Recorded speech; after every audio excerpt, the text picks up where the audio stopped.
मेरी दोनों बहू का इस घर में स्वागत है। अंदर आ जाओ, तुम दोनों बहुत सुंदर हो, बहुत प्यारी हो। केसरी ऐसा सोचकर अपने मन में सोच रही होती है। अब मेरी दोनों बहू आ गई हैं, इस घर को अच्छे से संभाल लेंगी जैसे कि मैंने संभाला है। ऊपर से अब ठंड में मुझे काम भी नहीं करना पड़ेगा। जैसा मैंने सोचा था उससे भी बहुत सुंदर है मेरा ससुराल। अपना ससुराल देखकर तो मुझे इतनी खुशी हो रही है कि बस क्या बताऊं। मेरी तो सारी ठंड भी भाग गई। यहाँ तो किसी चीज की कमी ही नहीं है। सच कहूँ तो बहुत सुंदर लग रहा है ससुराल। पहले तो मैंने बहुत गरीबी देखी है, लेकिन ससुराल में किसी चीज की कमी नहीं होगी क्योंकि सब बढ़िया है। दोनों बहू के चेहरे पर मुस्कान थी। तुम दोनों बहुत थक चुकी होगी और तुम्हें ठंड भी लग रही होगी। चलो मैं तुम्हें तुम्हारे कमरे में छोड़ आती हूँ, उसके बाद तुम्हारी पहली रसोई की रस्म करेंगे। केसरी ऐसा कहकर अपनी दोनों बहू को उनके कमरे में लेकर जाती है, जहाँ दोनों बहू थोड़ी देर आराम करती हैं। कुछ ही देर में केसरी उनके पास आती है और उन्हें पहली रसोई की रस्म के लिए बुलाती है।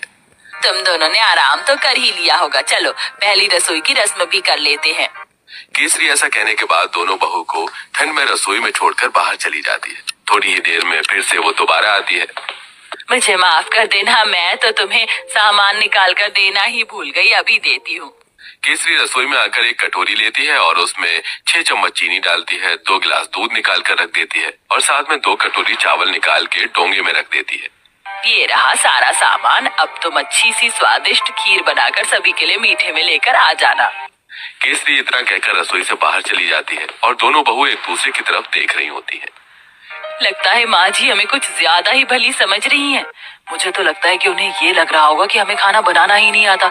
चलो कोई बात नहीं, हम अपने हिसाब से बना लेते हैं। ज्यादा बनाएंगे ताकि रात को खाने को मिल जाए। खाने के बाद कुछ मीठा अच्छा लगता है।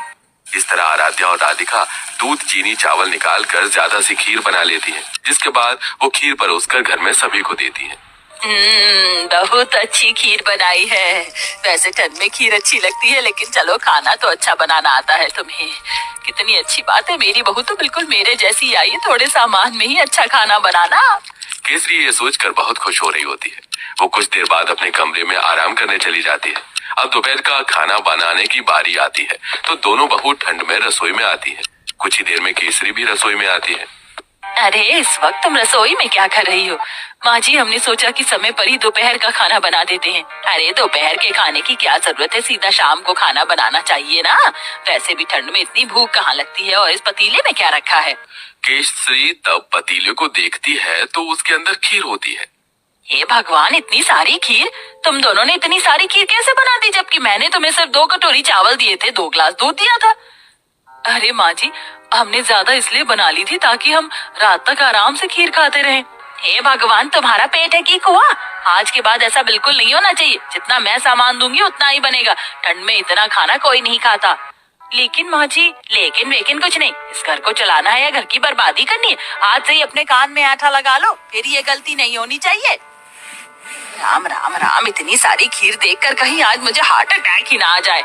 ऐसा बोलते बोलते केसरी अपने कमरे में चली जाती है और दोनों बहू ठंड में कांपते हुए एक दूसरे को देखती रह जाती हैं। फिर आती है रात को खाना बनाने की बारी। तो रात को जब खाना बनाने दोनों बहू ठंड से कांपते हुए रसोई में जाती हैं, उनसे पहले वहाँ केसरी मौजूद होती है। उसने पहले ही सब कुछ गिनती करके निकाला होता है। देखो बहू, ये 1 बैंगन है, 4 आलू हैं, साथ में मैंने आटा निकाल कर रख दिया है। इस आटे में से केवल 10 रोटी बननी चाहिए। 2 मेरी, 4 तुम दोनों की और 4 दोनों मेरे बेटों की। ऐसा कहकर केसरी रसोई में चली जाती है। इस तरह दोनों ही बहू कंजूस सास से बहुत ज्यादा परेशान हो जाती हैं।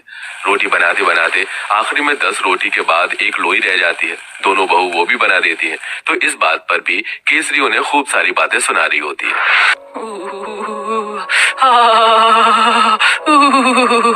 बहुत डर लग रही है। एक तो घर के सारे काम करो, ऊपर से खाना भी बनाओ, तो गिनती का मेरा तो पेट भी नहीं भरता। पता नहीं कंजूस सास हमें कुछ खाने क्यों नहीं देती। सही बोल रही हो, ऊपर से रसोई में काम करते हुए ठंड लगती है। हमारी सास हमें एक हीटर भी नहीं ला कर दे सकती। वैसे मुझे बहुत जोरों से भूख लगी है। 2 रोटी में मेरा क्या होगा? एक आखिरी में 10 रोटी के बाद एक लोई रह जाती है। दोनों बहू वो भी बना देती हैं। तो इस बात पर भी केसरी उन्हें खूब सारी बातें सुना।